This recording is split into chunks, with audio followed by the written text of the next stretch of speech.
Well, hello class. I have the opportunity today to speak with you about record keeping and specifically policies related to handling, storage, and disposal of those records. The importance of this topic, record keeping, cannot be stated enough. Record keeping has three primary purposes, which derive from ethical, legal, and clinical perspectives. It is the standard care for all mental health professionals, including you and me, to keep current and adequate records for all professional contacts. In fact, the ACA states in Section A, subsection 1b, that counselors maintain records necessary for rendering professional services to their clients and as required by laws, regulations, or agency or institution or procedures. So friends, even though record keeping is not the most exciting topic to discuss, it is crucial for our practice as well as to our success as effective counselors. Though the bulk of my presentation centers on the handling, storage, and disposal of records, it's important to lay a groundwork of understanding of clinical records themselves from which to address such topics as the handling, storage, and disposal of clinical records. So we begin by asking ourselves, what are records themselves? Well, by way of brief review, and taken directly from our text, records include the following: progress notes, process or psychotherapy notes, as well as fees and billing information, documentation of informed consent, identifying data of our individual clients, medical records, waivers of confidentiality. The list goes on, and on the handout you'll see some more examples of what is considered to be a record. In short, though, records include any information that you have pertaining to your client. During the informed consent, it's important to document as well as discuss your policy of record keeping with your client. The information will include topics like retention scheduling, which we'll discuss shortly, as well as your own note-taking procedures. It's also important to remind your client that these records are to remain confidential under all circumstances, except in situations that warrant a breach of confidentiality. Records and information that are in the records may not be released without the written consent of a client, of course, unless there are certain circumstances warranting a breach of confidentiality. And any information that is released from within a client record must be marked as private and confidential, and have a statement that the information may not be released to anyone else. So why keep records in the first place? What's the purpose of them after all? Well, the purpose of record keeping is to provide high-quality care for our clients and to document that high-quality care was provided in the first place. Further, documentation ensures that quality care can be continued if other professionals are involved. From an ethical perspective, counselors should keep records in order to provide quality care. Good records help therapists provide quality care by providing the therapists with a continuity such that they don't have to rely on their memory as to what happened, but they can look at their notes to recall specific details of their patients' lives as well as the treatment provided. From a legal perspective, counselors should keep records for two primary reasons. One, because it's required by both state and federal laws, but also because it's important to maintain records because they really help defend yourself in the event of malpractice suits. That said, it's not in the best interest of clients if record keeping is motivated by self-protection alone. So it's important to maintain our records from a client-focused perspective. When we are taking notes and when we are maintaining our records, the impetus for doing such should be out of or a result of concern for our clients, but also for concern for ourselves as well. And finally, from a clinical perspective, much like an ethical perspective, good records provide a history that the counselor can review throughout the course of treatment. There are several state laws and ethical codes that address record keeping, and they can be found on your handout with links, so I'll keep from reading them verbatim here, but they contain much of the information that's been previously discussed. So what about the handling, storage, and disposal of records anyway? Well, before we can get there, we must address HIPAA compliance. A guiding principle for our practices is this: when federal and state law conflict, federal law wins. Always. So HIPAA, as you know, is a series of federal regulations which really establishes a federal floor of health privacy protections, and the state of Oregon is HIPAA compliant. If a state guideline, however, is more stringent than a HIPAA guideline, counselors are encouraged and really required to adhere to those state guidelines. But when a federal regulation under HIPAA, for example, is more stringent than a state requirement, counselors are required to adhere to the federal regulations.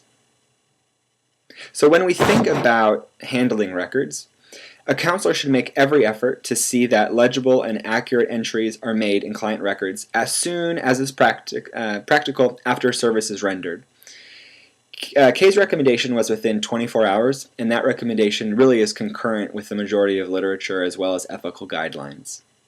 Counselors should also organize their records in a manner that facilitates their use by other professionals as well as themselves. So in the event that our records are being read by someone else, they should be able to understand what we were thinking and why we were thinking that at a given time when interacting with our client. Counselors should also ensure that supervisees, office staff, billing personnel, and anyone else who handles records are appropriately trained regarding the awareness of and compliance with ethical and legal standards related to managing confidential client information. To the degree that there are conflicts between institutional policies and procedures outlined in ethical codes or state laws, counselors need to appropriately address these issues, seek resolution, and always remain compliant with state and federal law. A final note on handling documents. Remember that the ACA in that ethical code states that counselors take reasonable steps to ensure that documentation and records accurately reflects client progress and services provided. The impetus to maintain accurate and relevant records falls on us. It's our responsibility. So it's important that we handle records with great care. And it's also important that anyone who handles records outside of ourselves is also trained to handle them with great care too. So when we think of how we should store our records, a great second guiding principle is that records should be stored behind two sets of locks, always. When we look at how we can be HIPAA compliant, records must be stored where there is controlled access. And based on my research, I recommend that records are stored in locked cabinets even if they're stored in a locked room. Under no circumstances should records be stored in open shelves, in a patient or in a research subject area, nor should records be stored in open shelves in a hallway that allows access to individuals not authorized to access these records. So we want to make sure that only people who have access, specifically the counselor and perhaps a staff member who's going to file them for you, has access. We don't want some passerby to be able to pull out a record and read confidential information about a certain individual. So to underscore that statement, records really should be stored out of sight at all times of unauthorized individuals. They should be locked in a cabinet, a room, or a building when not supervised or in use.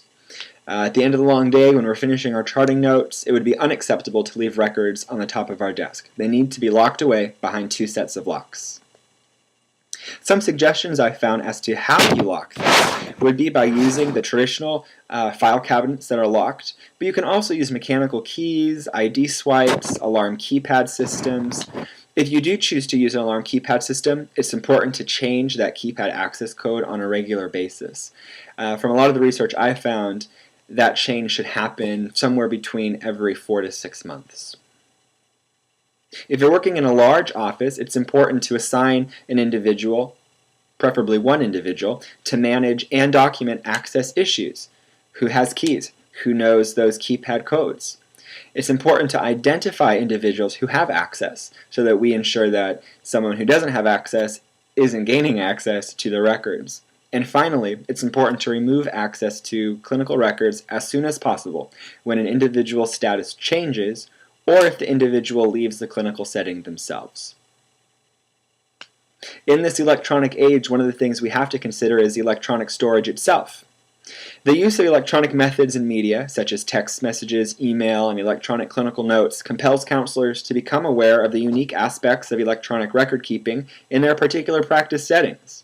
These aspects include limitations to confidentiality of records, particular methods to keep these records secure, measures necessary to maintain the integrity of the records, and the unique challenges of disposing of these records. In many cases, counselors who maintain electronic records will be subject to the HIPAA security rule. So if you plan to utilize electronic communication in your own practice, be sure to review this rule, which happens to be linked on your handout. Currently, there is no hard and fast rule or ethical guideline to prohibit the use of electronic communication, but be careful to pay attention to the security that must be present on your part. At the end of the day, the impetus to provide adequate security and protection of files falls on the counselor, whether those records are electronic or hard copies. Finally, moving on to the disposal of records, we have to consider how long do we need to keep them in the first place. In general, the required retention period for documentation under HIPAA is 6 years from the date of creation or from the date of the last professional contact, whichever is later. So if I terminate professional services with someone a week ago, then that means I need to hold on to those records from that client for 6 years from the date the services were terminated. Now, there is some division within the literature as to how long a minor's record should be kept. And I have found sort of a safe guideline in regards to minors that records of minors should be kept for a minimum of 6 years after termination or 6 years after their 18th birthday, whichever is later. Now keep in mind these are just minimum requirements. Should you choose to store your records indefinitely, you have that option. And with the increasing use of electronic documents, storage space is becoming less of an issue. If we can keep a client's records on one file on a computer, theoretically we can maintain every client's records for an indefinite amount of time. So just remember that you'll need to keep that information secure. And however long you decide to keep client records, be sure to commit to an established pattern. If you destroy records every 6 years after client and counselor contact is terminated, make sure you destroy them every 6 years. And if you choose to keep records indefinitely, make sure you keep every record indefinitely. Another thing to think about is that counselors should take reasonable precaution for records in the event of their death, incapacity, or termination of practice. Just because a counselor stops practicing doesn't mean the records can automatically be destroyed. Finally, we must consider the methods of destruction itself. So considerations of record confidentiality are critical when planning for the disposal of records. For example, in transporting records to be shredded, you might need to take care that confidentiality of the records is maintained. You might choose to accompany the records through the destruction process or establish a confidentiality agreement with those responsible for the record's disposal. However you choose to destroy your records, seek methods such as shredding or burning that prevent recovery. And in regards to electronically stored records, you might need a professional to remove them for you. Even though efforts to delete or erase records may be undertaken, the records may nevertheless remain accessible by those with specialized expertise. Thank you so much for your attention. I hope I've been able to help you. Look forward to seeing you in class.